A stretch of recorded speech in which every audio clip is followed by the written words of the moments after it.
날마다 설교하는 남자, 김성호 목사입니다. 약간 그 입샬롬에서 조금 더 이제 조금 더 진화된 게 아닌가. 목사만 설교하는 게 아니라 담임 목사님 말씀하셨듯이 우리는 그 목장에서 또 가정에서 자녀들에게, 목원들에게, 또 목원 집사님들 또한 목장에서 우리의 삶을 나누고 말씀에 비추어 내 삶을 서로 또 이야기하는 것이 이게 참된 설교가 아닌가 생각이 됩니다. 그렇기 때문에 저만 할 것이 아니라 여러분들도 날마다 설교하는 우리 성도님들 되시기를 축원드립니다. 설교를 또 한다라는 소식을 듣자 동료 사역자들이 진지하게 혹시 이러면서 치리받으신 거 아니냐고. 어떤 면에서는 좀 치리가 그립기도 합니다.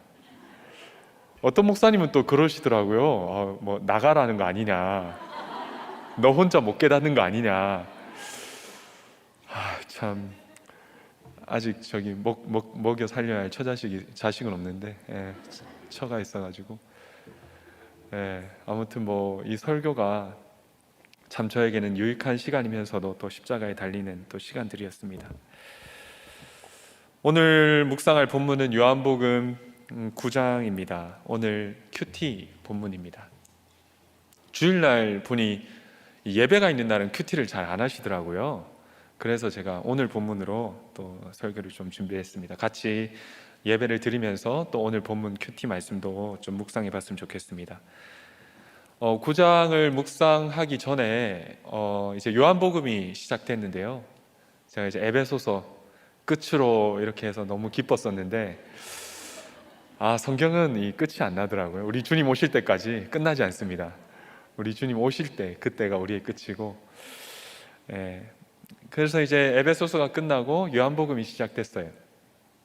요한복음을 저희가 묵상하다가 잠깐 또 멈췄다가 다시 시작되는데 제가 잠깐 얘기하자면 요한복음 7장에서 9장은 배경을 조금 알아야 됩니다.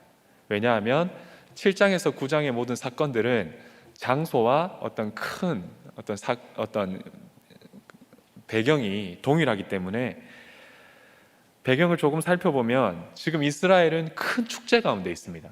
굉장히 큰 축제, 1년 중에 가장 큰 축제라고 할 수 있는 그런 절기 중에 있는데 어떤 절기냐면 초막절이라고 하는 절기를 지금 지키고 있는 기간이에요.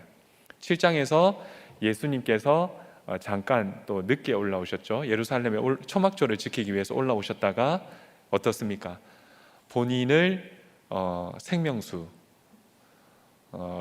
또 설교하시고 이제 가늠한 여인을 또 예수님이 또 설교하시고 그리고 오늘 이제 눈먼 맹인, 날 때부터 맹인인 사람의 이제 사건이 나오는데 초막절이 그러면 뭐냐? 우리가 좀 잠깐 살펴보도록 하겠습니다.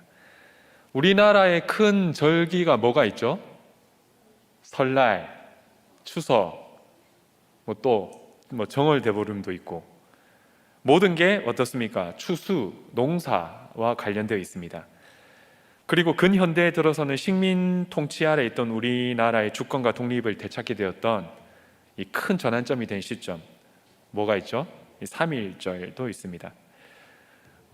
우리나라가 3.1절 3.1운동을 기점으로 이제 흐름이 달라졌다라고 많은 역사학자들이 이제 얘기하는 걸 들었습니다. 엊그제가 참 3.1절이었죠. 이스라엘도 마찬가지입니다. 많은 절기들이 있어요. 그런데 그 절기들이 추수와 이제 농사 이런 거와 우리가 똑같이 연결되어 있는데 독특한 게 있다면 이스라엘은 하나님과 이 모든 게 연결되어 있어요. 그래서 이스라엘의 독립과 광야 시절 그리고 어떻게 출애굽을 했고 어떻게 광야를 지났고 어떻게 가나안 땅에 들어갔는지가 그것을 기억하는 날이 절기입니다. 하나님께서 허락하신 가나안 땅에서 실과를 맺는 또 추수와도 많은 연관이 있죠. 이스라엘의 세 가지 큰 절기가 있는데 다들 아시나요? 유대력으로 1월 14일 뭐죠? 제 생일이 1월 14일이어가지고 잊지 않습니다. 유대력이라서 뭐 지금 우리가 쓰는 양력이랑 조금 다른데 1월 14일이 유월절 들어보셨죠? 10가지 재앙에서 유월했다. 모든 심판을 유월했다. 이 유월절을 지키라. 이걸 지키는 이유는 그 날을 잊지 않고 기억해야 되기 때문이에요. 하나님의 큰 손과 표심팔로 출애굽했던 날을 기억하는 날입니다. 그리고 이 유월절은 농업적으로 우기가 끝나고 첫 추수가 시작된 날이에요. 그래서 유월절 이후에 무교절이 있고요. 무교절 기간 안식 후 첫날을 초실절, 처음 추수한다 해서 초실절이라고 해서 그날을 지킵니다. 초실절은 첫 추수한 곡물을 하나님께 올려드리는 감사함으로 드리는 날입니다. 그리고 두 번째 큰 절기는 오순절이 있어요. 많이 들어보셨죠? 오순절. 우리 사도행전을 우리가 함께 묵상하면서 왔기 때문에 오순절, 유대력으로 3월이고 양력으로는 5월에서 6월쯤 됩니다. 이스라엘은 겨울이 농번기예요. 겨울. 이 겨울부터 우기가 시작됩니다. 우기와 농번기가 시작되는데 이 우기인 겨울 동안 농사를 한 보리를 첫 수확하여 이 오순절을 맥추절이라고도 합니다. 이제 겨울 동안 농사를 짓고 이제 첫 수확한 맥추절도 많이 들어보셨을 거예요. 그리고 신약에 와서 또 이 오순절이 성령이 임한 성령 강림절이라고도 합니다. 마가의 다락방에서 급하고 강한 바람 같은 불 같은 것이 내려와서 성령이 우리에게 임한. 그리고 이제 세 번째 큰 절기가 우리가 오늘 이 본문의 배경이 되는 초막절입니다. 유대력으로 7월 15일에 시작되고 일주일 동안 이제 지키는 절기인데, 초막절이 뭐냐 하면 뭐 그냥 말 듣는 그대로예요. 초막을 짓는 거예요. 우리 집 앞에나 옆에 초막을 짓고 거기서 지내는데, 왜 거기서 지내냐? 이스라엘이 출애굽하고 나서 어떤 생활을 했죠? 광야 생활을 했죠. 광야 생활 40년을 기억하며 하나님께서 어떻게 우리의 의복을 헤어지지도 않게 해주시고 또 우리를 인도하셨는지를 기억하기 위해서, 그리고 그 하나님이 나의 하나님됨을 기억하기 위해서 집 주변에 초막을 짓고 일주일 동안 생활하는 절기예요. 이스라엘은 이제 봄, 여름이 건기인데, 봄, 여름 건기 때는 어떤 농사를 짓냐면 포도, 무화과, 올리브, 대추야자, 석류 이 농사를 지어요. 그래서 이때 지었던 작물들을 수확하고 겨울을 나기 위해 식량을 정리하는 때가 이제 초막절입니다. 이 초막절은 이제 우리 이른비와 늦은비와 이른비 들어보셨죠? 이때 초막절 행사를 하다가 비가 이렇게 내리기 시작하는데 이른비예요. 이제 겨울 우기를 시작하는, 비가 내리기 시작하는 때가 또 이때입니다. 하나님께서 내리시는 이른비를 바라보며 절기를 지키기에 이 초막절은 물과 연관이 있어요. 하나님께서 광야에서 생활하려면 물이 필요하죠. 그리고 비를 내리셔야 되기 때문에 물과 연관이 있어서 이 초막절에는 실로암 못에 물을 떠서 제단 위에 뿌리는 의식이 있습니다. 어떻게 보면 물의 축제죠. 온 도시 자체가 물의 축제입니다. 그래서 예수님께서 자신을 생수, 물로 비유해서 설교를 하십니다. 목마른 자들아 다 내게로 오라. 다들 아시죠? 요한복음 얼마 전에 우리가 묵상했던 그게 목마른 자들아 다 내게로 오라. 이때 본문에 어떻게 되어 있냐면 예수님께서 큰 소리를 외쳐라고 이제 되어 있는데, 이게 하나의 히브리어로 이 본문을 히브리어로 이 본문을 보게 되면 이게 하나의 운율을 가지고 있습니다. 노래처럼 들려요. 그래서 예수님이 이 물과 관련해서 이런 설교를 하시고 또 노래를 하시는 것이죠. 그리고 초막절은 또 하나의 특징이 있습니다. 물의 축제인 반면에 또 빛의 축제예요. 왜냐하면 광야에서 하나님께서 이 백성을 어떻게 인도하셨죠? 구름 기둥과 불 기둥으로. 그래서 이때에는 온 도시가 밝게 비칩니다. 집집마다, 거리마다. 그리고 마지막 날에는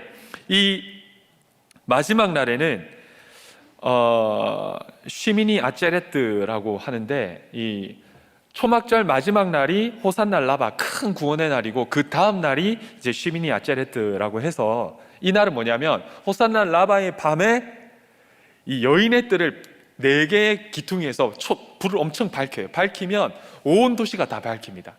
성전뿐만이 아니라, 그리고 그 밝은 곳에서 축제를 합니다. 여인들이 춤을 추고, 이제 평소에는 그러지 않던 춤을 추고 함께 여호와를 찬양하는데, 그 여호와를 찬양하는 노래가 뭐냐면 하나님이 우리를 용서하셨다.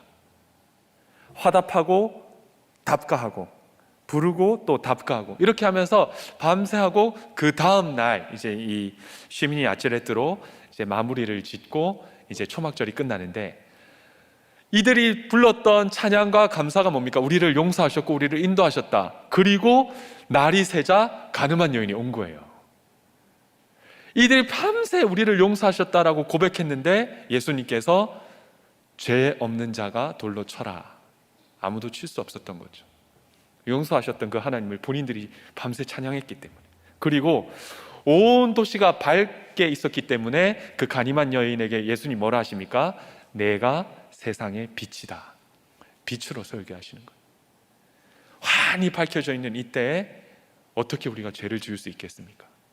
그래서 예수님께서는 이 초막절에 물과 빛으로 자신을, 이스라엘 백성들이 얼마나 잘 알아듣겠어요. 초막절이니까 이렇게 나타내신 거죠.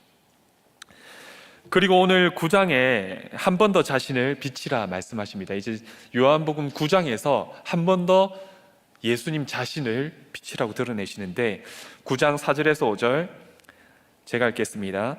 때가 아직 낮음에 나를 보내신 이의 일을 우리가 하여야 하리라. 밤이 오리니 그때는 아무도 일할 할 수 없느니라. 내가 세상에 있는 동안에는 세상의 빛이니라.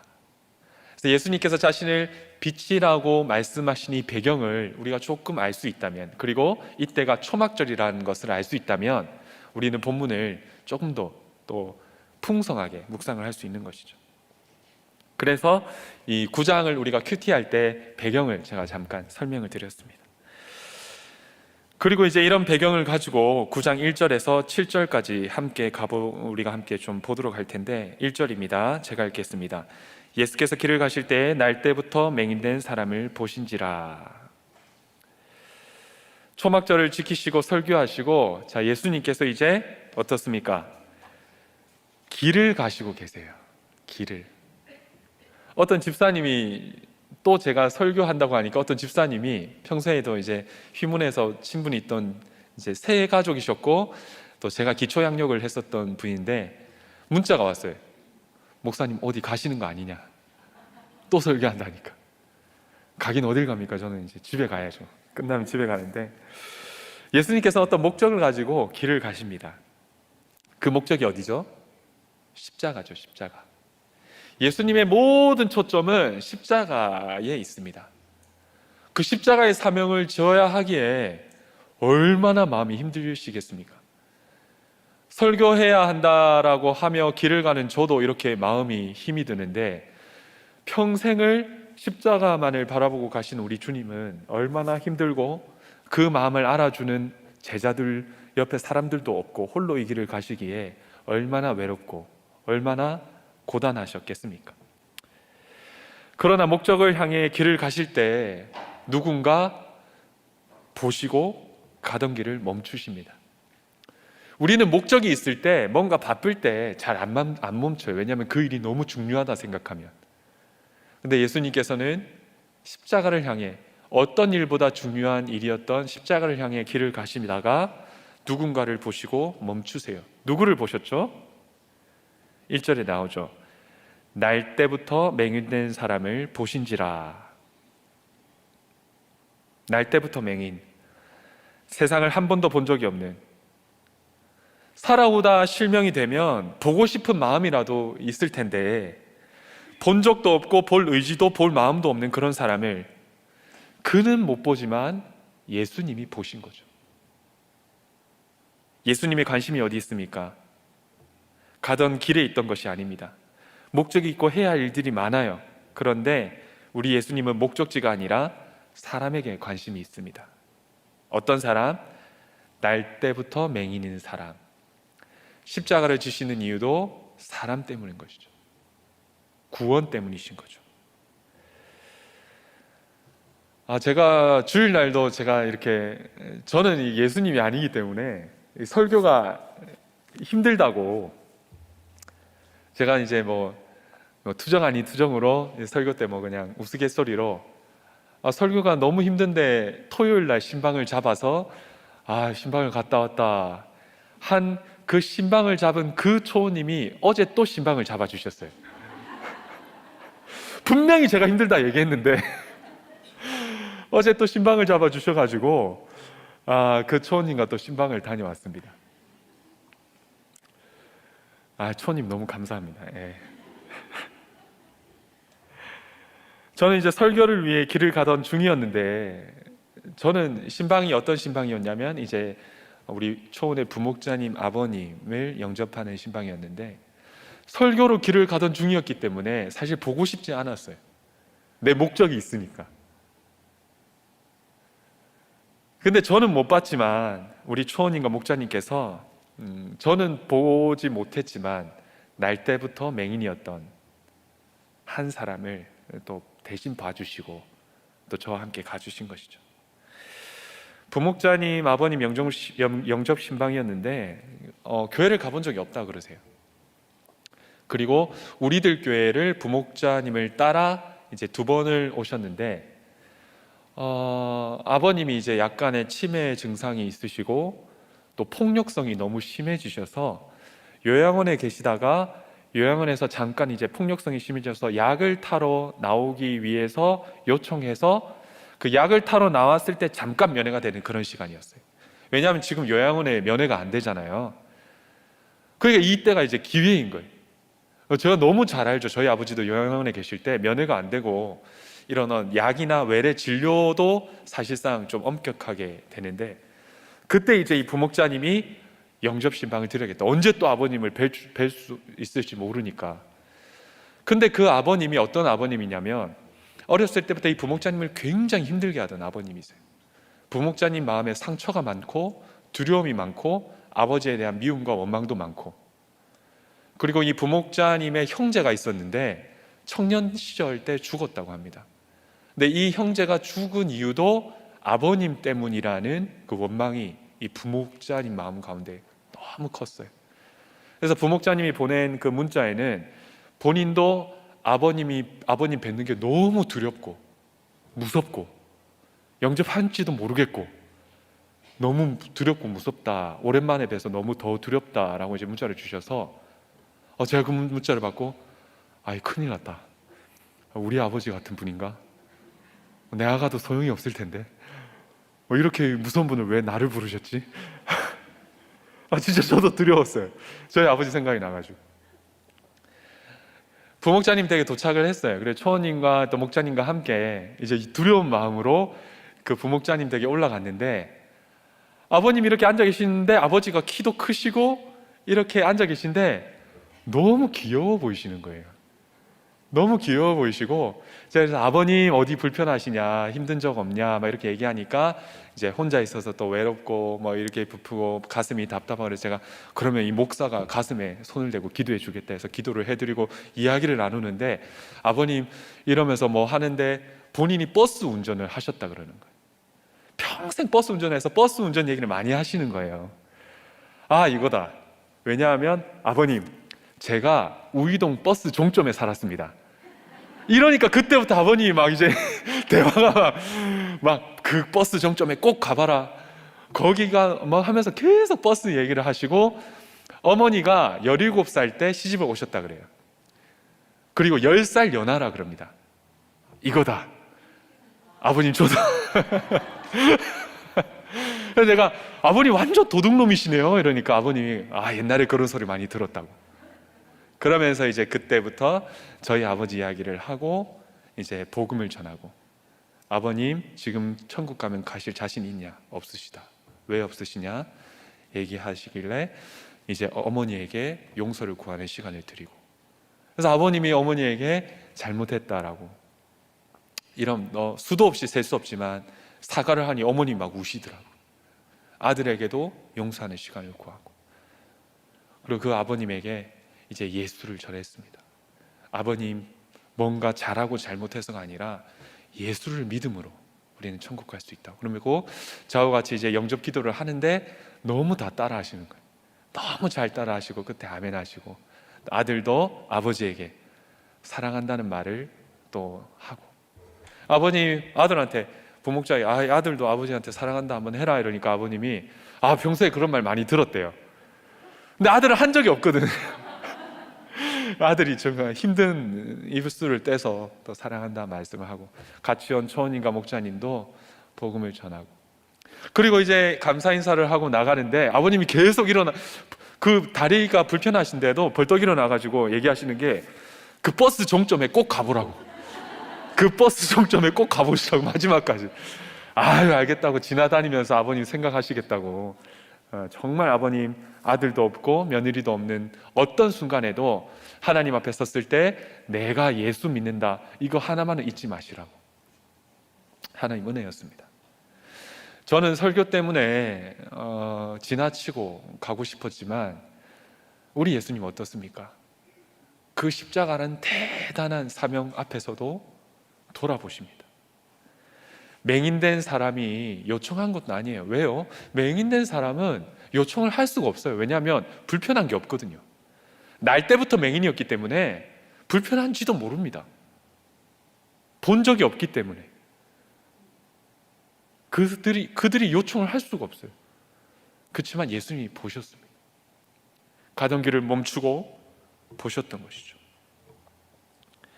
그날 큐티에도 제가 이제 가기 전에 너무 두려워가지고 그날 큐티도 이제 막 하는데, 그날 큐티에 내가 진리를 말하는데 어찌하여 나를 믿지 아니하느냐.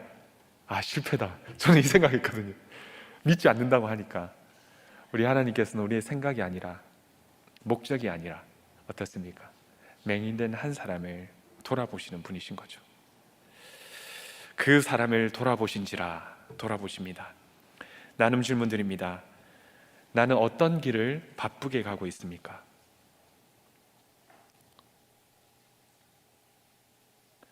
볼 수 있는 내가 가던 길을 멈추고 보지 못하는, 돌봐야 할 사람은 누구입니까?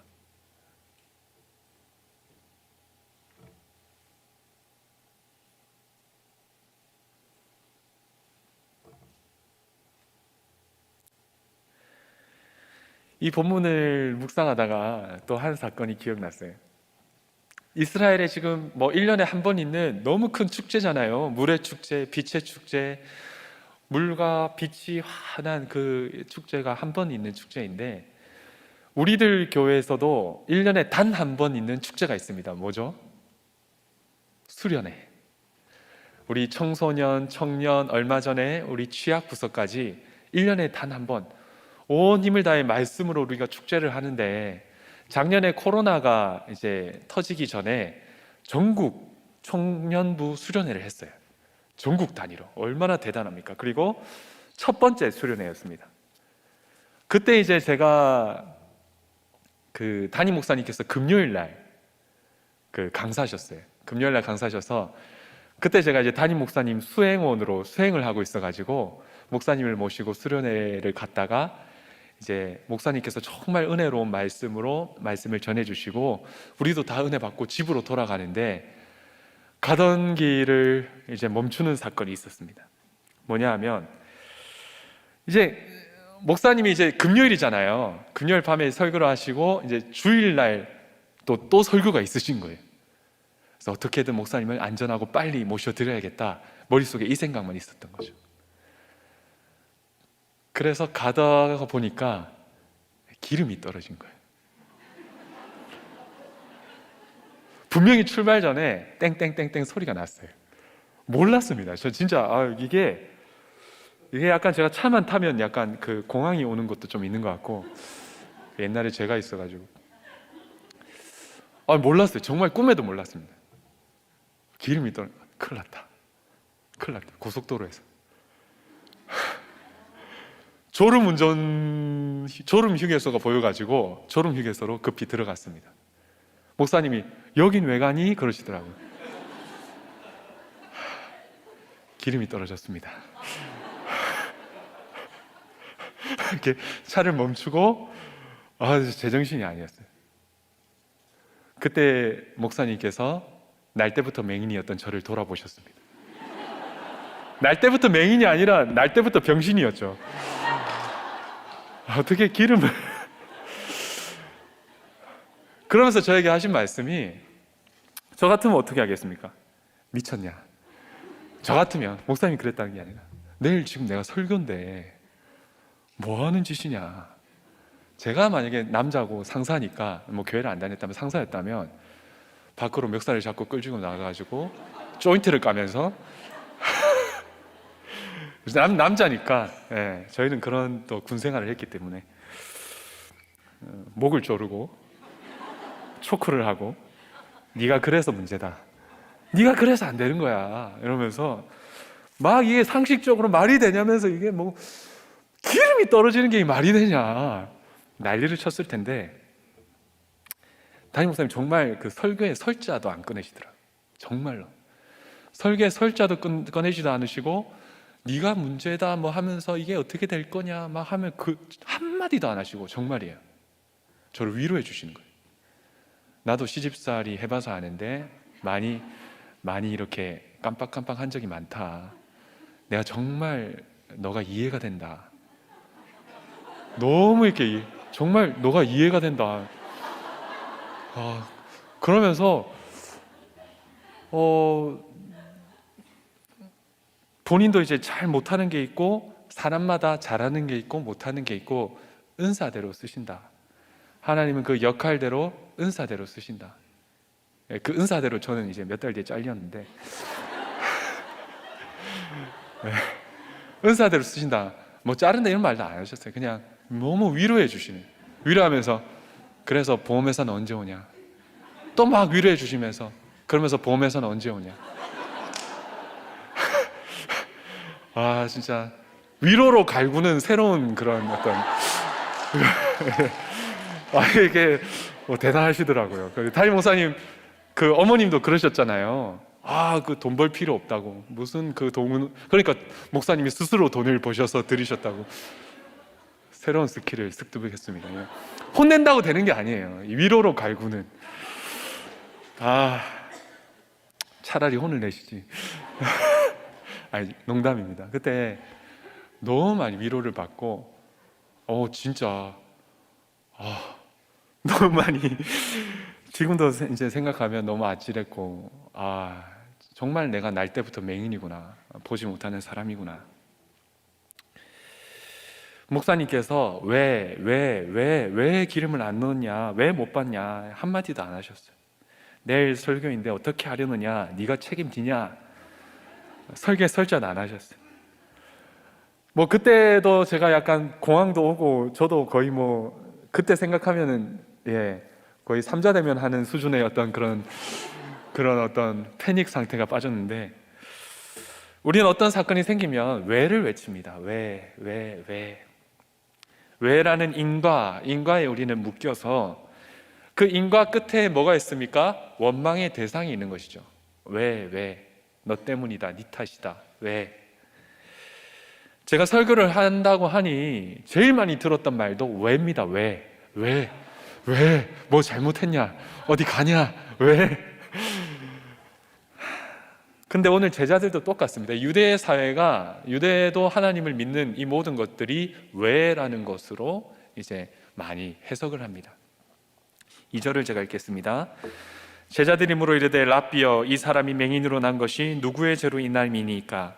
자기니까 그의 부모니까? 우리 참 왜를 많이 말하죠.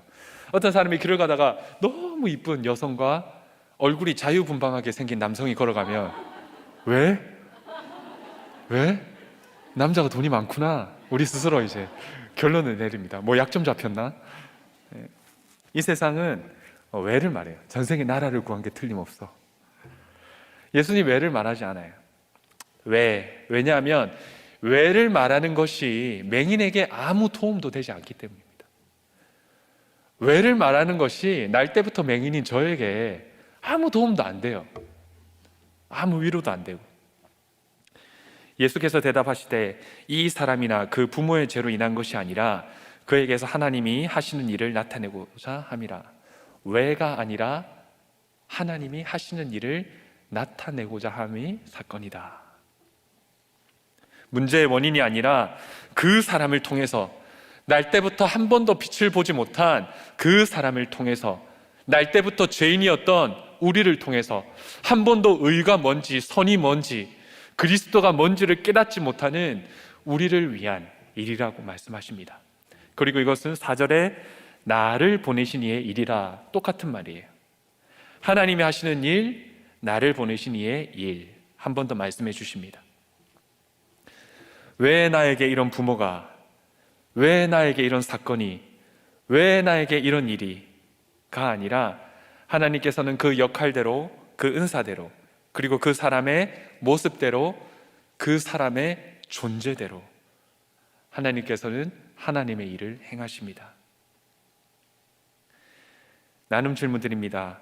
왜 만을 부르짖으며 지옥에 살고 있습니까? 나에게 임한 모든 일이 하나님이 하시는 일을 나타내고자 함입니까? 우리 한번 좀 나눠봤으면 좋겠습니다. 어릴 때 제 머릿속에는 이 물음표가 굉장히 크게 박혀 있었어요. 왜 어머니는 집을 나갔을까? 왜 아버지는 매일 술에 취해서 이 집을 힘들게 할까? 욕설과 폭력과 일도 안 하시고 왜 아버지는 일을 안 하실까? 왜 인생의 끈을 놓고 사실까?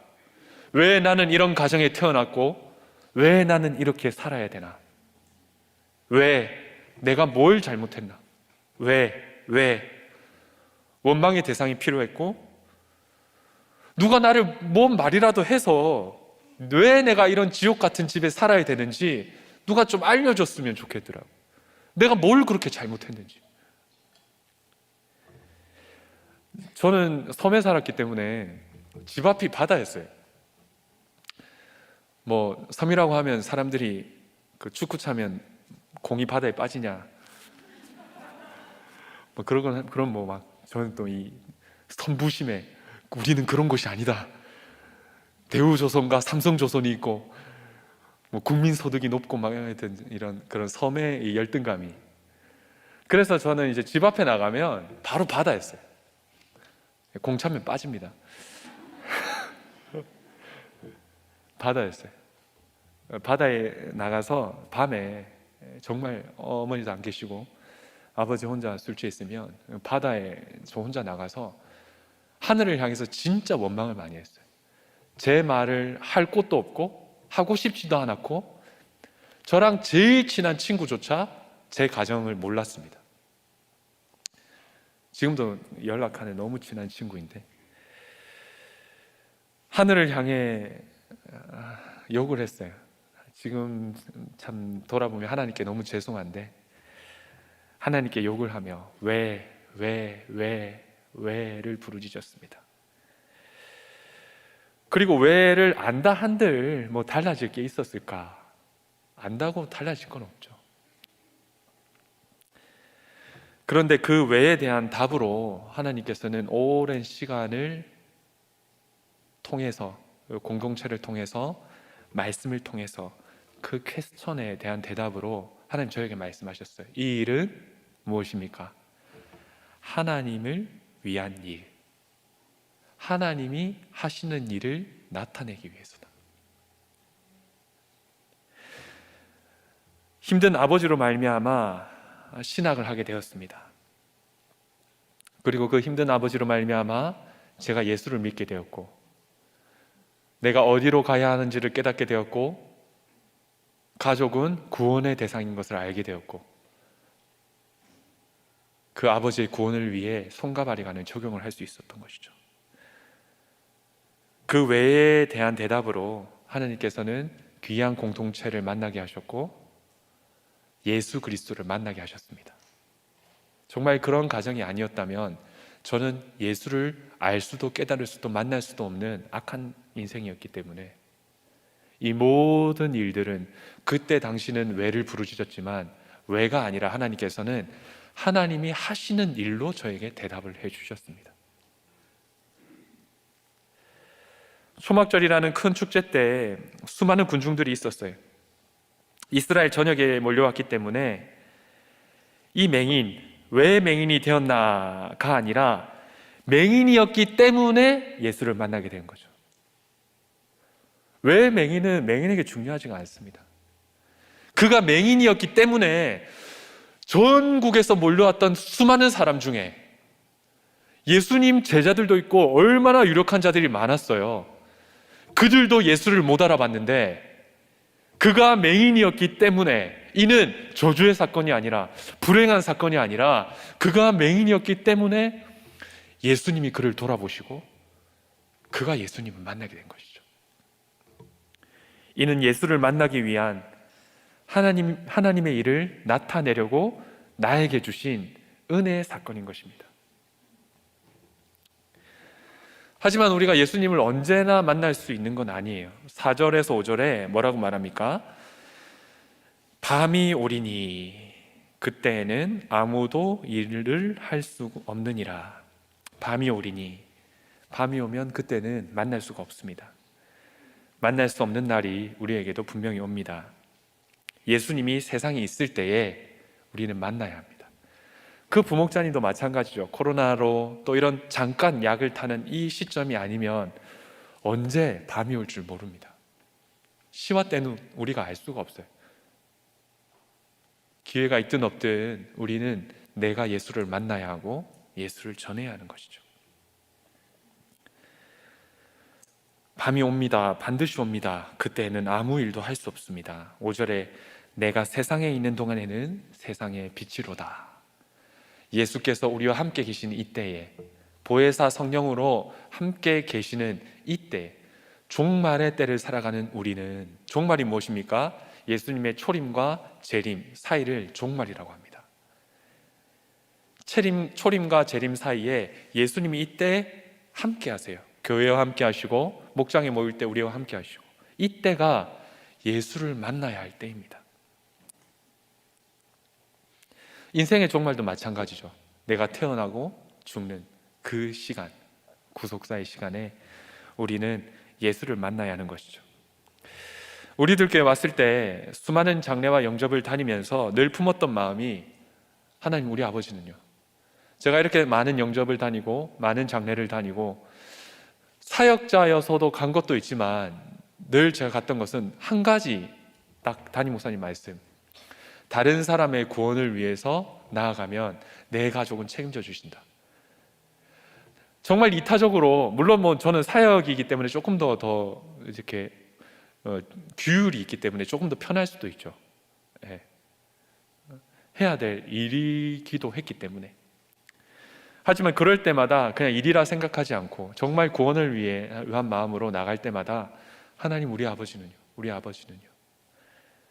정말로 우리가 이타적으로 하나님께서 내게 주신 위치와 질서에 순종하며 역할을 다할 때, 내가 갈 수 없을지라도 우리 예수님이 보신다는 것이죠.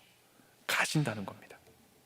그리고 예수님께서 보지 못한 그 사람을 보시고 만나 주십니다. 구원을 위해서 내 시간을 쓰고 내 물질을 쓰고 다른 사람의 구원을 위해 가다 보면 도무지 감당도 엄두도 안 나는 내 가족, 내 식구를 우리 예수님께서 만나주시고, 공동체에 나누다 보면 공동체에 나눌 때 지혜가 생기고 타이밍이 생겨서 찾아갈 수 있는 힘이 생기는 것이죠.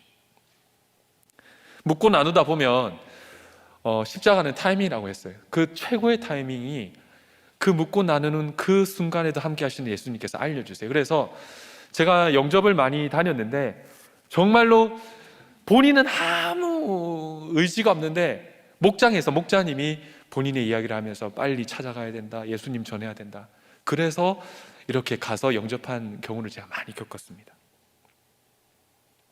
십자가는 타이밍이듯 구원을 위해서 내가 살다 보면, 내가 구원을 위해서 살기 때문에 그 구원을 위한 타이밍을 하나님이 알려주시는 것이죠.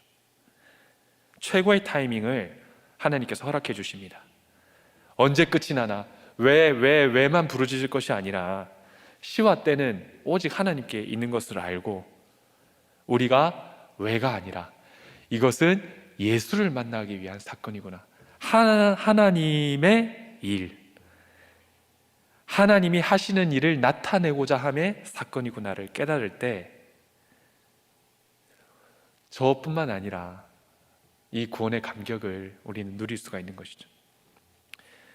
그리고 예수님이 이제 이 맹인을 이제 돌아보시고 봤어요. 이제 한 가지 행동을 하십니다. 어떤 행동이죠? 6절 7절 제가 읽겠습니다. 이 말씀을 하시고 땅에 침을 뱉어 진흙을 이겨 그의 눈에 바르시고 이르시되 실로암 못에 가서 씻으라 하시니 실로암은 번역하면 보냄을 받았다는 뜻이라. 이에 가서 씻고 밝은 눈으로 왔더라. 예수님이 병자를 고치실 때 보통 어떻게 하셨어요? 말씀으로. 손도 안 댔어요. 말씀으로. 그리고 또 어떤 병자들은 손은 대셨어요.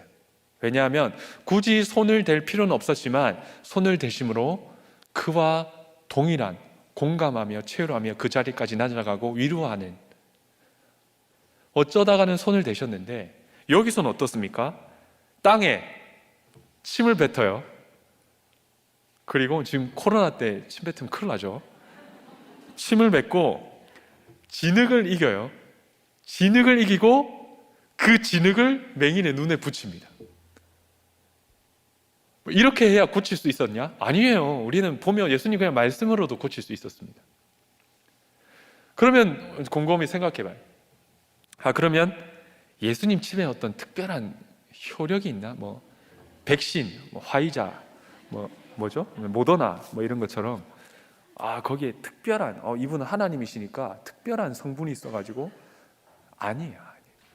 이 침이라는 것은, 침을 뱉었다, 이 말은 이것이 어디에서부터 왔느냐? From whom? From where? 자, 보세요. 맹인은 눈을 뜨게 해달라는 요청이 없습니다. 우리가 아는 그 성전 미문에 앉은 맹인은 어떻습니까? 네가 뭘 원하느냐? 보기를 원한다. 걷기를 원한다. 다들 그러는데 이 맹인은 낫고자 하는 생각도 없어요. 보고 싶은 의욕이 없어요. 왜냐하면 날 때부터 맹인이었기 때문에, 늘 살았기 때문에. 날 때부터 죄인이었던 우리는 굳이 의인이 되어야 되냐? 이 생활이 만족한다. 그래서 이 맹인에게 네가 낫고 하는 이 모든 능력이 어디서부터 왔는지를 깨닫게 하기 위해서 From whom인 거죠.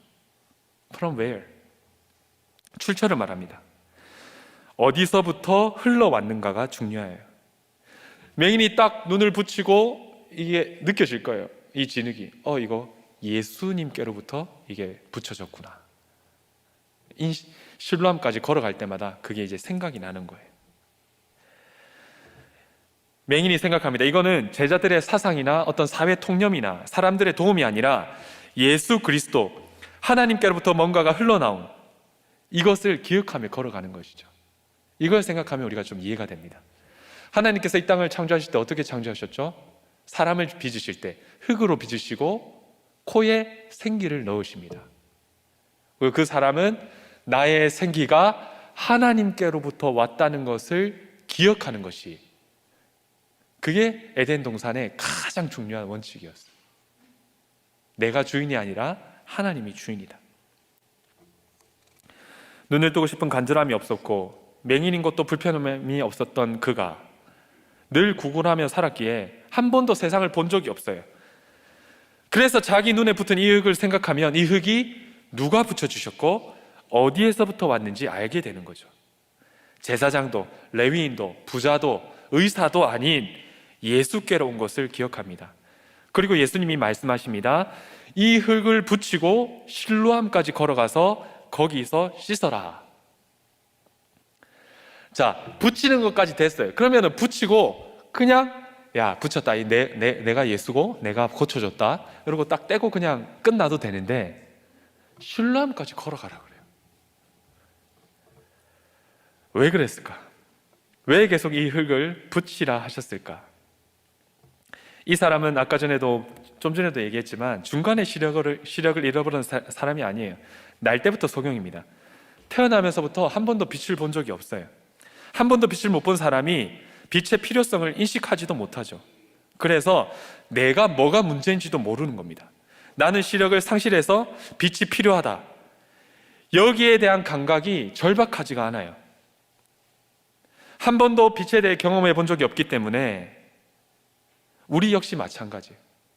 하나님의 필요도, 하나님의 도움도, 하나님의 손길도 필요하지 않다라고 생각하며 살아가는 사람이에요. 그런데 이 사람이 눈을 뜨기 위해서는 이 사람 중심에 주여 보고 싶습니다. 나는 빛이 필요한 사람입니다. 그 빛을 받는 것에 나는 무력합니다. 나는 아무것도 할 수 없다는 것을 공개적으로 시인하는, 이것이 바로 진흙을 붙이는 거예요. 옆에 보는 사람들이 저 사람 왜 진흙을 붙이고 있어? 주여, 나는 보고 싶습니다. 나는 빛이 필요한 사람입니다를 공개적으로 시인하는 것이죠. 무슨 말입니까? 내가 맹인이라는 것을 인정하는 것에서부터 고침이 시작됩니다. 진흙을 붙인다는 것은 만방에 내가 맹인이라는 것을 인정하는 것이죠. 이 진흙을 붙이니까 이게 뭐 수경도 아니고 굉장히 이렇게 울트라맨 같이 이렇게 그 표가 나겠죠. 누가 봐도 내가 앞을 못 본다는 것을 만방에 공표하는 거죠. 인정해야 된다는 겁니다. 사람들이 내가 맹인인 것을 알 수 있게 해야 된다는 것이죠. 맹인이 맹인인 것을 인정하는 것, 내 힘으로 살 수 없다는 것. 어떻습니까? 우리의 모든 고침은 내가 죄인됨을 인정하는 것에부터 시작합니다. 그렇기 때문에 맹인이 아닌 척, 나 아무 문제 없는 척 살아가는 것이 아니라 목장에서 나의 연약함과 수치와 나의 죄패를 붙여야 되는 것이죠. 나는 정말 하나님이 필요한 사람입니다. 나는 이 죄에서 아무것도 할 수 없습니다. 주님, 나를 도와주시옵소서. 이것을 죄패를 붙이니 목장 사람들이나 사람들이 수군거려요. 수군거릴 수 있어요. 하지만 거기서부터 우리의 고침은 시작됩니다. 우리의 죄를 오픈하는 것, 우리의 죄를 고백하는 것, 얼마나 귀한 하나님의 역사인지 우리가 말씀을 통해 볼 수 있는 것이죠. 그런데 우리가 아무 때나 고백하면 안 돼요. 목장이라고 공동체라고 시도 때도 없이 고백하는 건 아닙니다. 출처가 있어야 됩니다. 이 맹인이 고백할 때 이 출처 from whom, 누구에서부터 왔습니까? 예수님께로부터. 우리가 목장에서 오픈을 하는 것도 예수님의 말씀으로부터 나와야지 아무 때나 오픈을 해서는 안 됩니다. 어디서부터 이것이 왔는지, 목자가 처방을 해서 오픈을 하는 게 아니에요. 물론 질서 가운데 하나님이 목자에게 성령을 부어주셔서 우리의 죄를 고백하는 것도 귀한 일입니다. 하지만 훗날에 그 분명한 나의 고백이 그 출처 말씀으로부터 기인해야 되는 것이죠. 예수께로부터 출발해야 되는 것입니다. 저는 이거 사실 저는 몰랐어요. 새 여자를 만나고 권찰이 굉장히 힘들어했어요. 제가 이제 사역을 안 하려고 해서 2년 동안 제가 다른 일을 했습니다. 처음에는 일도 못하고 집안에 누워 있었어요. 누워 있으면 집안에 2명이 누워 있습니다. 저쪽에는 장모님이 누워 계시고 여기는 제가 누워 있고, 장모님이 트는 그 드라마 소리를 늘 들으면서 왜 드라마만 보실까? 방에 일도 안 한 백수가.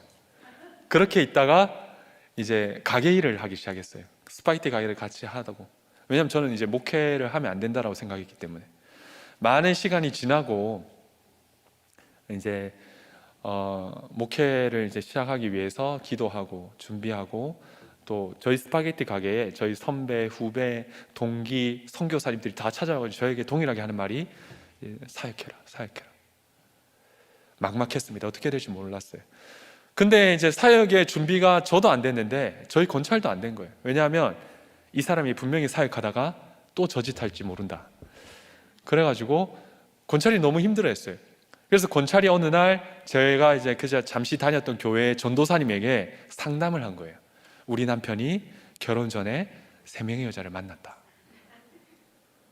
전도사님도 깜짝 놀라고 그 얘기를 들었던 저도 깜짝 놀라고, 제가 권찰에게 아니 남편 사역 앞길을 막을 일이냐, 도대체 왜 그러냐, 내가 하나님께 용서받았으면 됐지 왜 그런 걸 말하고 다니냐, 앞으로 내가 매장당하는 걸 보고 싶냐,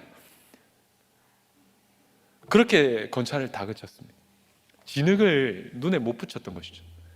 신학이라는 타이틀, 목사라는 직분, 그리고 이런 정장과 넥타이가 나는 맹인이 아니다 라고 하고 다녔던 것이죠. 하지만 어떻습니까? 우리 예수님은 흙을 눈에 붙이라 라고 하십니다. 저는 예수님이 필요한 사람입니다. 나는 볼 수 없는 사람입니다. 나는 의를 행할 수 없는 사람입니다. 주님, 저는 죄인입니다. 이것을 고백하라는 것이죠. 우리들 교회 와서 수많은 우리 목자님들과 또 선배 성도님들과 많은 분들의 공동체의 고백을 듣고 눈물을 듣고 아픔을 듣고 또 담임 목사님의 이야기, 어떤 이야기입니까? 정말 거짓말하고 돈 좋아하고 사기치고 여자 좋아했던 야곱의 이야기. 그 야곱의 아들, 첫째 아들이 서모와 동침하고 둘째, 셋째는 살인자고 넷째는 며느리와 동침한 유다. 그 야곱이 내가 맹인이었음을 고백하고 그 유다가 네가 나보다 옳도다 하며 자신의 눈에 진흙을 붙인 이 이야기들을 들을 때 그때 이제 저도 제 눈에 진흙을 붙일 수 있었던 것이죠. 주여, 제가 맹인입니다. 목장에서 우리는 이렇게 죄를 오픈하며 나누는 것이 이 고침의 시작입니다. 그런데 그 공동체에서 이제 오픈을 하고 하는데 이 공동체에서 오픈하는 사람들의 이 특징이 뭐냐면 오픈을 하고 나면 계속 시달리는 거예요. 계속 시달리는 거예요. 한번 얘기했다가 권찰한테 시달리고 어느 날 제가 목장 탐방을 갔는데 부목자님이 지금은 목자님이 되셨는데 그러는 거예요. 내가 죄인이고 내가 잘못한 것을 아는데 이거 할 때마다 아내가 나를 이렇게 갈구니까 이거 언제까지 당해야 되느냐. 죽을 때까지 당해야 됩니다. 죽을 때까지. 힘이 듭니다. 오픈한다고 능사가 아니에요. 오픈한다고 진흙에 눈을 붙인다고, 눈에 진흙을 붙인다고 나음을 입는 게 아니에요. 짠 하고 눈을 뜨는 게 아닙니다. 실로암까지 걸어가야 됩니다. 걸어가야 돼요. 1년이 걸릴 수도 있고 10년이 걸릴 수도 있고 100년이 걸릴 수 있습니다. 하지만 내가 맹인인 것을 아는 사람은, 내가 죄인인 걸 아는 사람은 끝까지 걸어갈 수 있죠. 이 실로암은 이제 실로아흐라는 히브리어에서 유래됐습니다. 다윗성 남동쪽에 제일 끝에 위치해 있어요. 실로암. 이게 뭐냐면 기온샘이라고, 이제 기드론 계곡과 이 기온샘의 물을 이렇게 히스기야 왕이 끌어와 가지고 성 안으로 끌어온 연못이 실로암입니다. 왜냐하면 적에게 포위됐을 때 이 물이 없으면 죽잖아요. 그래서 기온샘을 끌어왔어요. 엄청난 공사를 통해서. 그러니까 이제 끝에 있고, 이 실로암은 그 예루살렘 시내 성전에서 실로암까지 가는 길이 아주 힘이 듭니다. 내려가야 돼요. 내려가고 또 내려가고 또 내려가고 또 내려간, 끝에 위치해 있고 또 내려가야 되는 거죠. 그 내려가는 길에 맹인이니까 잘 다닐 수는 있었겠죠. 하지만 그 내려가는 길에 얼마나 많은 사람들이 왜 저 뭐하냐? 저 왜 저래? 저 왜 오픈해? 얼마나 많은 조롱을 당하겠어요. 진흙을 눈에 붙이고 실로암까지 가야 됩니다. 내려가야 됩니다. 수치를 당할 수도 있고 조롱을 당할 수도 있고 아픔을 당할 수도 있어요. 하지만 우리가 늘 들었잖아요. 내 죄보다 고난이 약하기 때문에. 내가 얼마나 죄인이고 내가 맹인인 걸 아는 사람은 포기하지 않고 끝까지 갈 수가 있습니다. 이것이 예수께로부터 왔기에.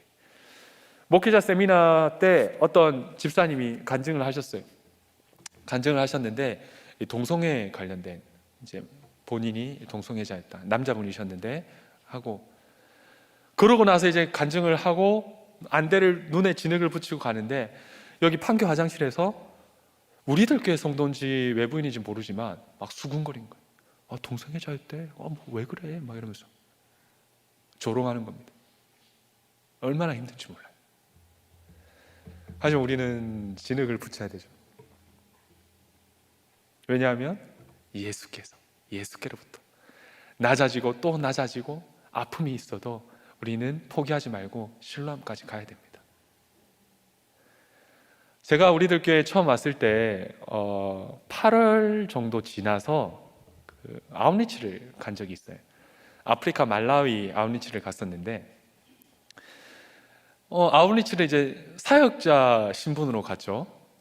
사역자 신분으로 갔는데 그때 제가 이제 주차를 하고 있었으니까 약간 그 사역자 같지 않는 신분으로 또 있었습니다. 부서가 없었기 때문에.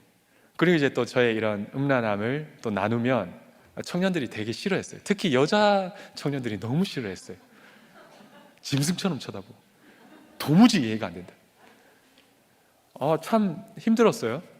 뭐 저라고 뭐 세 여자 한 여자만 만나는 게 좋지. 제가 뭔 말하는지 모르겠는데 힘들었어요. 많이 무시당했습니다. 한 번은 이제 아프리카 이제 아이들이 많잖아요. 흑인 우리 그 아프리카 흑인 아이들과 막 놀이를 하는데 호루라기가 필요한 거예요. 어떤 자매가 이제 아침에 이제 준비를 하면서 저에게 묻는 거예요. 목사님 호루라기 챙겼어요? 이러는 거예요. 내가 왜 호루라기를 챙기냐? 내가 그때 누구 다른 청년 이렇게 챙기라 하지 않았냐? 근데 호루라기가 없으니까 그 자매가 저한테 화를 내면서 내가 목사님한테 호루라기를 챙겨라 그랬지 그 호루라기도 하나 못 챙기고 뭐 하는 거냐면서 나 목사인데 내 호루라기 내가 거의 진짜 호루라기 3개. 그 자매가 우리들 교회에서 이제 결혼을 했는데 지금 사역자하고 결혼을 했어요. 제가 결혼식 날 호루라기 3개 선물로 줄까 참 무시를 많이 당했어요. 근데 호루라기 때문에 막 저를 막 갈구는데 그날 큐티 본문이 뭐였냐면 역대하 28장 19절 아프리카 땅에서도 하나님 말씀하십니다. 역대하 28장 19절 제가 읽겠습니다. 이는 이스라엘 왕 아하스가 유다에서 망령되이 행하여 여호와께 크게 범죄하였으므로 여호와께서 유다를 낮추셨습니다. 뭡니까? 여호와께 크게 범죄함으로 여호와가 낮추셨다라는 거죠. 그 자매가 낮춘 게 아니에요. 내가 얼마나 죄인인 것을 알고 이 말씀을 보니까 아무런 그냥 하나님이 나를 낮추시는구나. 낮춘 것도 아니죠. 이 정도면 호루라기 정도야. 제가 다 말씀을 못 드려서 그렇지 저도 참 많이 수치와 조롱을 많이 당했습니다.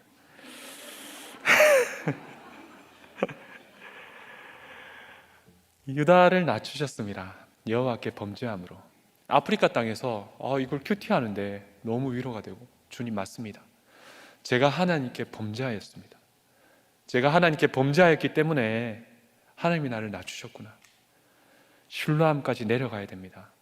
진흙을 떼지 마시고 도중에 나 불편한 것도 없었는데 이게 뭐 하는 짓이냐 하면서 울트라맨 같은 그런 눈을 진흙을 떼고 때려쳐 하면서 집으로 돌아가시면 안 됩니다.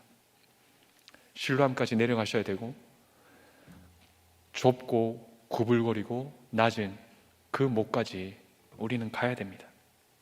무엇을 생각하면서 from whom, from where, 어디서부터 왔는지 떼려고 했던 진흙을 다시 붙이고 청년의 때에 악하고 음란하게 살았던 나의 아픔과 자녀에게, 남편에게, 아내에게 잘못했던 나의 맹인됨을 날 때부터 맹인이었기 때문에 쉽게 휘두른 팔 하나에 옆에 사람이 다쳤고 맹인이었기 때문에 기억도 못하고 그런데 맞은 사람은 아는 거죠.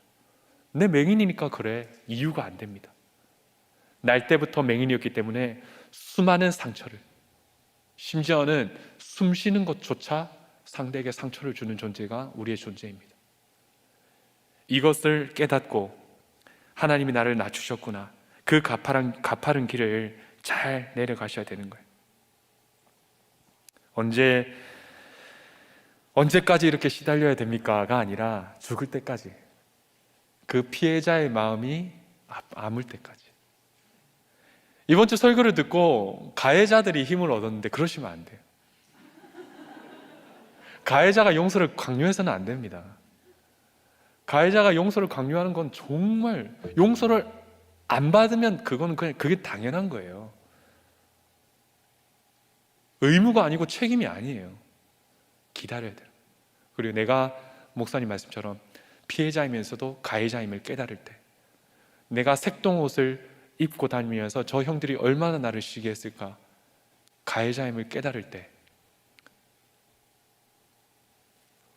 우리는 정말로 이렇게 그때까지 진흙을 잘 붙이고 다녀야 되는 거죠.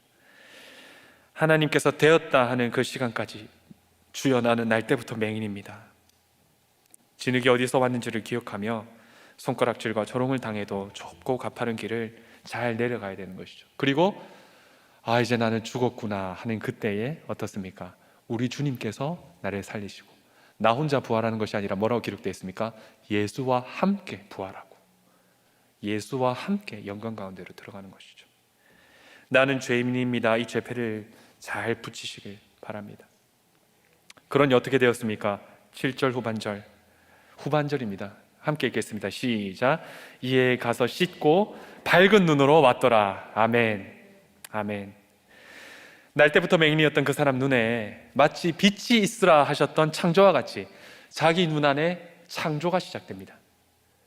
빛이 들어오고 한 사람의 눈에 한 세계가 창조되기 시작하는 것이죠. 빛이 보이고 남자와 여자의 형상이 보이고 물이 보이고 실로한 물이죠. 묻이 보이고 아름다운 실로한 연못과 날아다니는 새와 초막절날 얼마나 풍성합니까? 풍성한 포도와 무화과와 올리브와 대추야자와 석류의 탐스러운 실과들, 그리고 저 높은 곳을 바라보니 영광스러운 하나님의 성전이 한 세계가 창조됩니다. 결코 보지 못했던, 결코 들리지 않았던, 결코 깨달을 수 없었던 하나님의 세계가 언제? 끝까지 우리가 우리의 죄패를 들고 죽기까지 나아갈 때 하나님이 우리의 삶을 통해 새로운 것을 창조해내기 시작합니다. 그 성전이, 그 영광스러웠던 그 성전이 보이고 이제 누가 보이죠? 초막절의 주인이신 빛과 물의 축제였던 그 초막절의 주인이신 생명과 빛의 주인 되신 예수 그리스도가 우리의 눈에 보이는 것이죠. 당신이셨군요. 이후에 맹인이 다시 예수를 찾아 묻습니다. 예수님이 묻습니다. 네가 인자를 믿느냐? 주여 그가 누구시오니까 내가 믿고자 하나이다. 지금 너와 말하는 자가 그이니라. 이 맹인이 털썩 무릎을 꿇고 절하며 주여 내가 믿나이다. 나눔 질문 드립니다.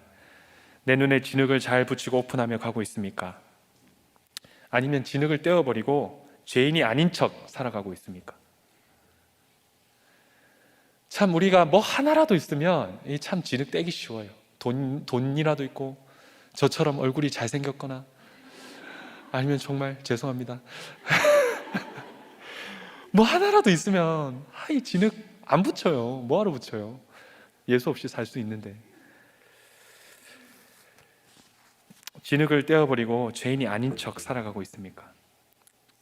그분의 입에서 나온 말씀으로 낮아짐과 수치를 잘 당하며 저 낮은 곳 실로암 못까지 내려가고 있습니까? 월요일은 3.1절이었어요. 다들 아시죠?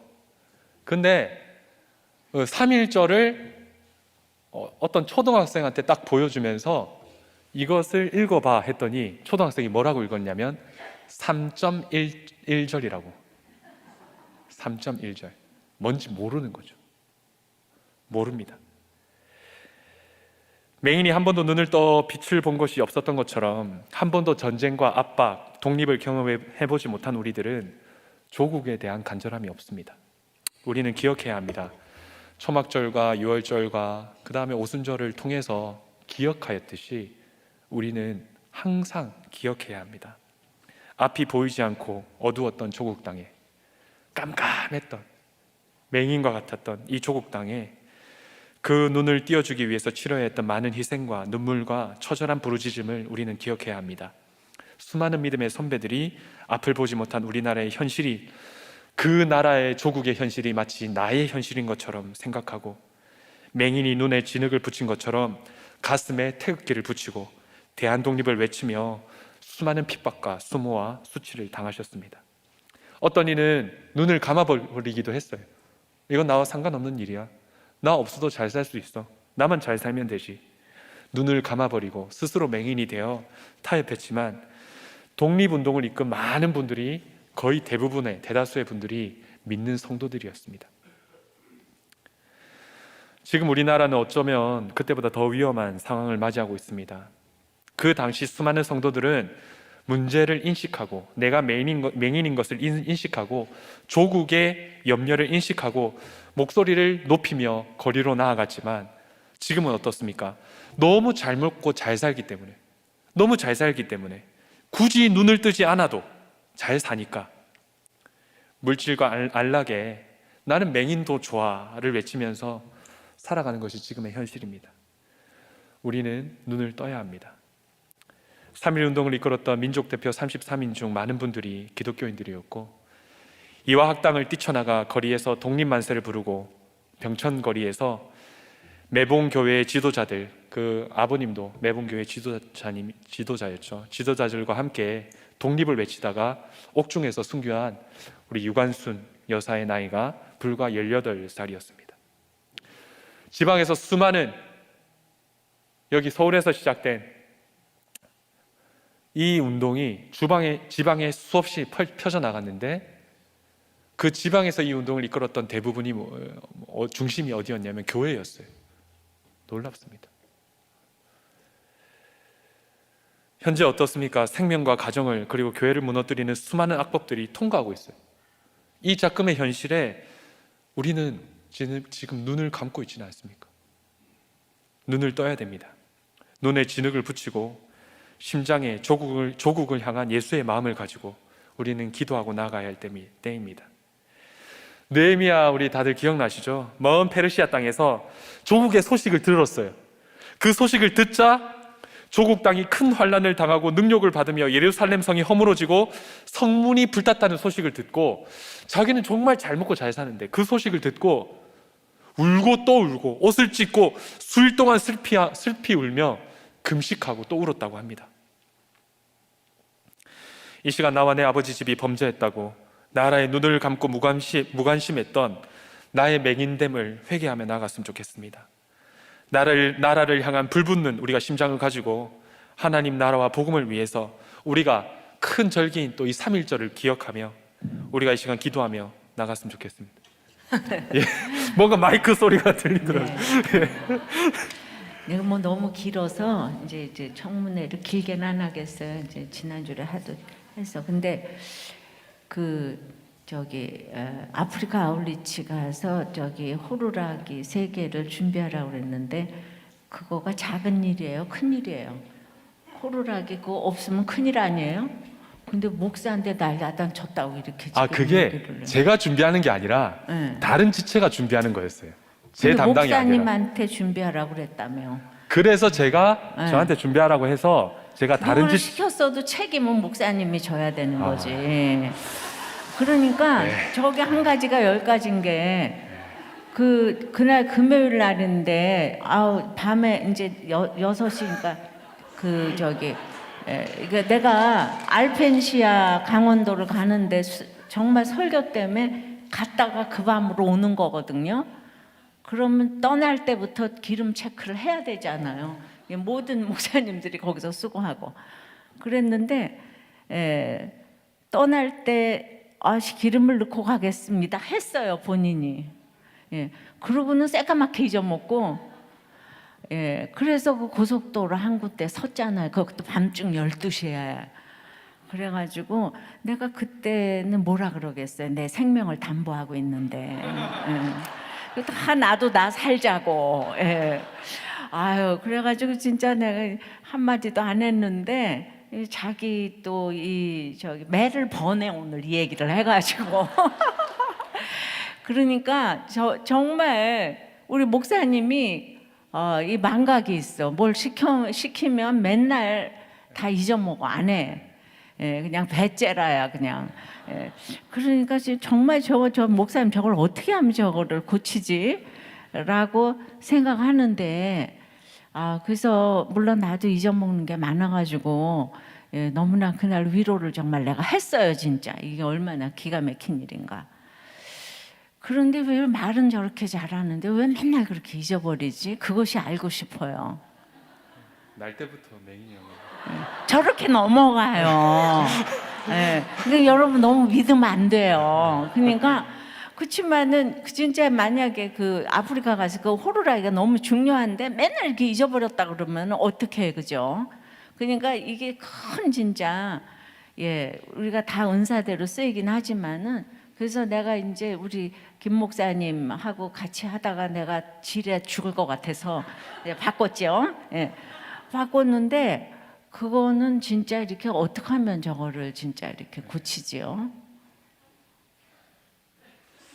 예. 진흙을 좀 이렇게 그러니까 치리도 하고 그랬는데 왜 그 모든 걸 이렇게 다 잊어버리지? 그것이 알고 싶어요. 예. 그러고는 하여튼 저기 막 그렇게 뭔가 그냥 아주 이렇게 저기 막 뭔가 문제가 생길 것 같으면 그 공항이 왔다고 이렇게 얘기를 해요. 공항이 왔다. 주요. 하여튼 공항은 그래도 참 그냥 유익한 것 뭐 같습니다. 공항은 참 유익한 것 같습니다. 하여튼 그 너무 힘들게 살아가지고 어떤 그 방어 기제가 유머래요. 유머. 그러니까 그렇지 않으면 살 수가 없어서 이제 그런 거 이렇게 너무 좋은데 예. 그 내가 얘기를 다 잊어먹고 있던 걸 오늘 꺼내가지고 이렇게 지금 이제 심층 해부를 지금 이렇게 해보는데 그거 호루라기 사건도 굉장히 큰 사건이네. 내가 몰랐던 걸 또 오늘. 아 근데 호루라기가 있었어요.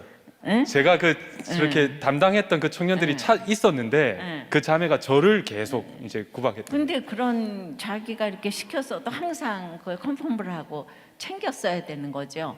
호루라기를 가지고 왔는가 그 네, 자매에게 맞습니다. 챙기고 네, 그래야 제가 되는 챙겼어요. 예. 그런 거를 이렇게 안 해서 우리 김성호 목사에게는 저기 수행원을 붙여줘야 돼요.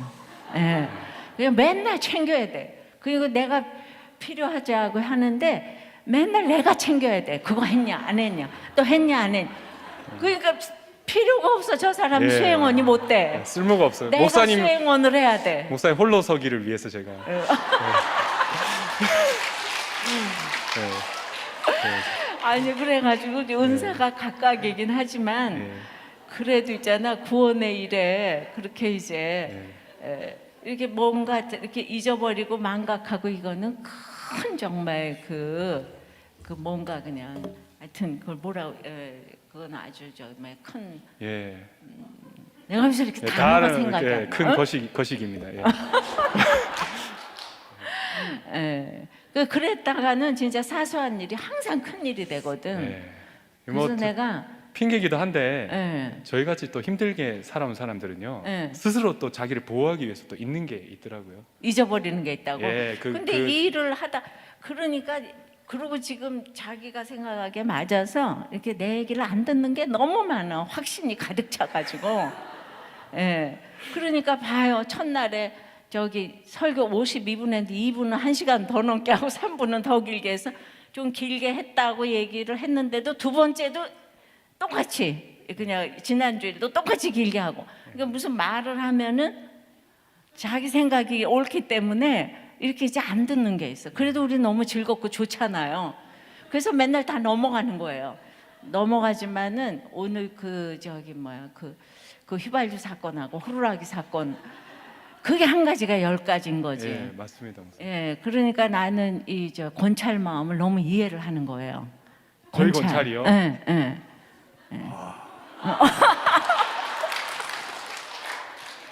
저희 권찰이 네. 어제 네. 저희 권찰 동생이 전화 와가지고 언니 같은 사람하고 살아주는 게 정말 형부한테 고마워해야 된다고. 제가 얘기를 안 해서 그렇지. 예. 저희 정말 예. 아니 뭐 그 말도 맞겠지만은 내가 좀 같이 이렇게 댕겨본 바에 의하면 나도 웬만하면은 너무 인내가 구단이라서 정말 내가 뭐라고 말을 하지 않는데 도저히 같이 다닐 수 없다 이렇게 결론을 내려서 뭐든지 다시 내가 다 이제 확인을 해야 되기 때문에 근데 그거 아무리 노력해도 안 되지 그죠? 아니 뭐 나름으로는 열심히 노력했는데 기름이 떨어질 줄은 상상도 못했습니다. 아니 시작할 때부터 저기 간당간당 했는데 근데 그거 나도 마찬가지지 뭐 나도 저기 그냥 나도 모르니까 그죠 이렇게 감이 있으면 했을 텐데 그 뭐 나도 이렇게 모르는 게 많아서 그러긴 한데 하여튼 우리가 은사로 모든 거를 또 숨을 수만은 없어요. 내가 그날은 이게 은사다 이래가면서 예. 정말 나도 위로했던 생각이 나. 근데 예. 모든 걸 은사로 또 이렇게 숨을 수는 없거든. 예. 그러니까 항상 뭘 써가지고 기억을 해가지고 그걸 해야 될 텐데, 하여튼 거기로 가면 항상 함흥차사야. 예, 이 일이 모두가. 예, 아주 오늘 이게 7일이라고 생각하고 이 얘기를 들으셔야 돼요. 예, 목사님. 기도하겠습니다. 지금 나라를 위해서 우리가 기도할까 했는데 이게 아니요, 공안 안 했습니다. 우리 참 실로암 우리 찬양하고 함께 기도할 텐데 참 그래요. 자기 생각과 뭐 왜 있겠습니까? 관심이 없으니까 있는 거죠. 나라에 관심이 없고 구원에 관심이 없기 때문에, 정말 목사님의 사역에 제가 정말 관심이 없는 자였기 때문에 잊었던 것 같습니다. 진짜 우리가 우리의 맹인됨을 눈을 뜨고, 예, 한 주 넣어주세요.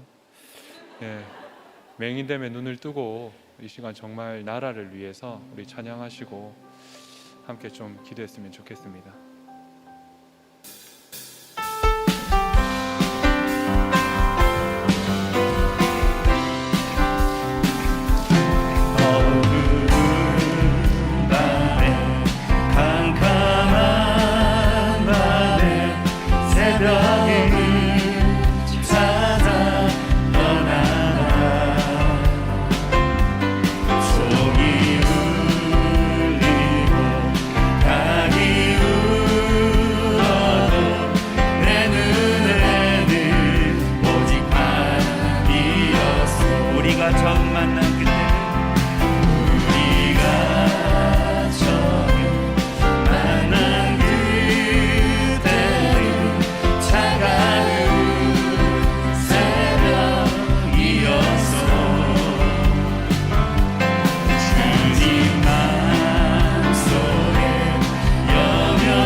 우리가 말씀 앞에 함께 기도했으면 좋겠습니다. 우리는 길을 가는 것에만 바쁜 사람들이었습니다. 돌아보지도 못했고 날 때부터 맹인이 누구인지 관심도 없는 자들이었습니다. 조국과 나라에도 관심이 없었고 나에게만 관심이 있었기에 바삐 지나갔던 우리를 이 시간 좀 회개했으면 좋겠습니다. 주여, 내가 맹인이었습니다. 주여, 내가 날 때부터 맹인이었습니다. 내 눈에 진흙을 붙이고 이제 주님이 허락한 시간까지, 실로암까지 잘 걸어가겠습니다. 이 시간 우리의 맹인됨을 회개하며 오늘 말씀 앞에서 내게 주셨던 그 말씀을 붙들고 이 시간 조용히 기도하며 나가겠습니다. 기도하시겠습니다. 예수께서 대답하시되 이 사람이나 그 부모의 죄로 인하는 것이 아니라 그에게서 하나님이 하신 일을 나타내고자 하심이라. 왜만 부르짖었던 왜 나에게 왜만 부르짖었던 우리에게 우리 예수님께서는 이는 하나님이 하시는 일을 나타내고자 하는 일이라 하십니다.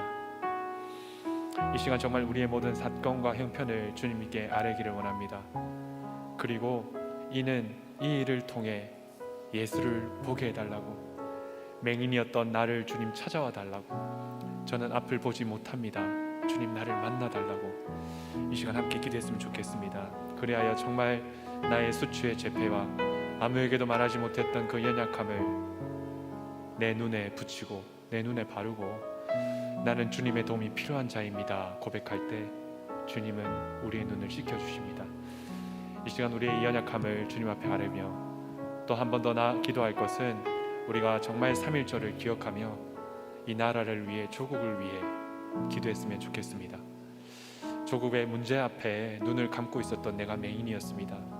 눈을 떠서 이제는 이 나라의 아픔이 나의 아픔이며 이 나라의 정말로 그 문제가 나의 문제임을 고백하며 우리가 할 수 있는 것은 없지만 이 나라를 앞에 두고 우리는 기도할 수가 있습니다. 예수님, 이 나라를 불쌍히 여겨달라고.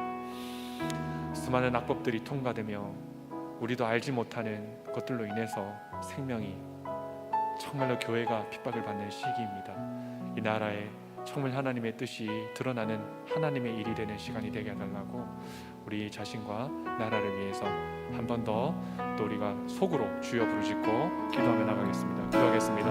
하나님 아버지, 날 때부터 맹인이었기에 내가 맹인인 줄도 몰랐습니다. 내가 휘두르는 팔과 내뱉는 말로 얼마나 많은 사람들이 상처를 받았는지 몰랐습니다. 주여, 이 날 때부터 맹인이었던 저를 돌아보시고 찾아와 주시옵소서.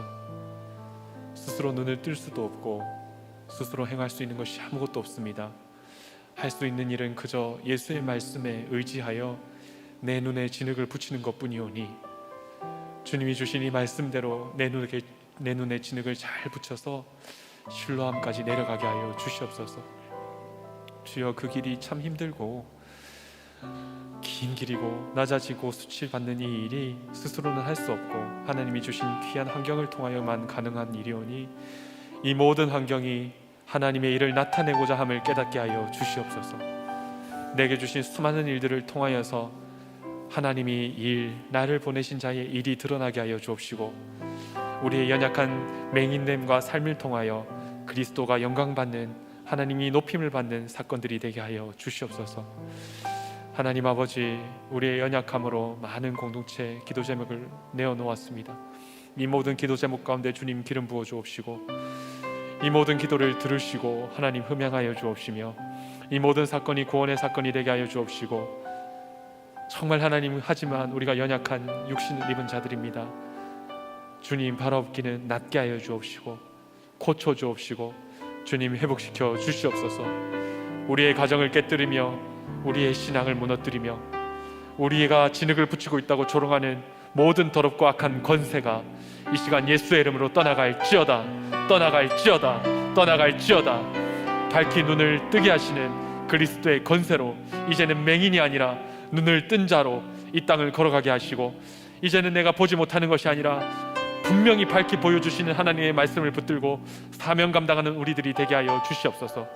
맹인이 예수의 발치 앞에 무릎을 꿇고 내가 믿나이다 고백하였던 것처럼 이제는 믿음으로 뜬 눈으로 이제는 그리스도의 나라를 위하여 나아가게 하여 주옵시고 조국의 현실에 눈을 감는 것이 아니라 조국의 아픔 또한 나의 아픔으로 여기며 사명 감당하는 우리들이 되게 하여 주시옵소서. 정말 하나님, 이 나라를 기억하여 주옵시고 불쌍히 여겨 주옵시며 수많은 믿음의 선진들과 선교사님들의 피로 세워진 이 나라를 주님 기억하여 주사 다시 하나님의 은혜를 부어사 이 나라를 통하여 하나님의 귀한 복음이 흘러갈 수 있도록 이 나라를 축복하여 주시고 위정자들을 주님 세워 주시옵소서. 악한 법들과 생명을 해하며 정말로 가정을 깨뜨리며 교회를 깨뜨리는 모든 악법들이 주님, 정말 주님의 권세로 막아주옵시고 하나님 아버지, 주님의 통치다운 정말 하나님 통치가 이 나라 가운데 행해지게 하여 주시옵소서.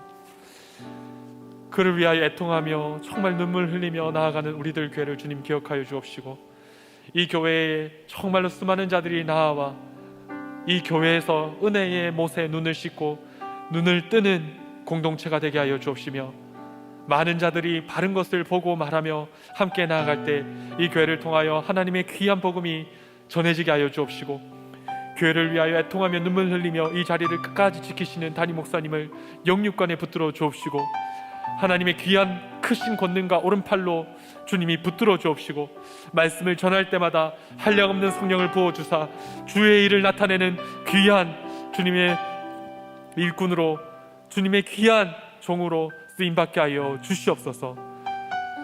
감사하며 우리 구주 예수 그리스도의 이름으로 기도드렸나이다. 아멘.